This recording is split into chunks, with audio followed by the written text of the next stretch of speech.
Myntri Rangbah Meghalaya Conrad ke Sangma mentakasngi uloong ba ukmi lenti ba ban penmi ding elektrik atukat ni naka Ganol hydroelectric project na Chibra Garo Hills. Myntri Rangbah uloong ba kani kalong ka jingerap ka bakraw ya kipat ba nong song snong. Habakran hakilat patai kubor hakani ka jinglet jngoh jong uya kani ka project Conrad ke Sangma ulayat ho bat ula bathai ki engineer joka MEECL bakin nang penstet shushu ya ka jingtrai jong kani ka project.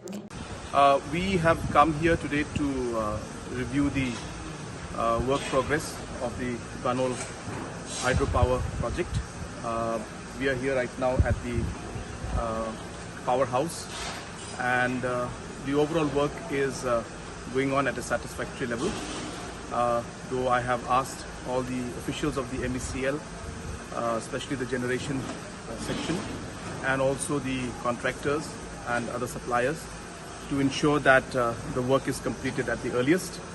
I have been told that the work will be done very soon, and we should expect that the first unit will be commissioned by October of 2022, and consequently the next 2 units in the months to follow.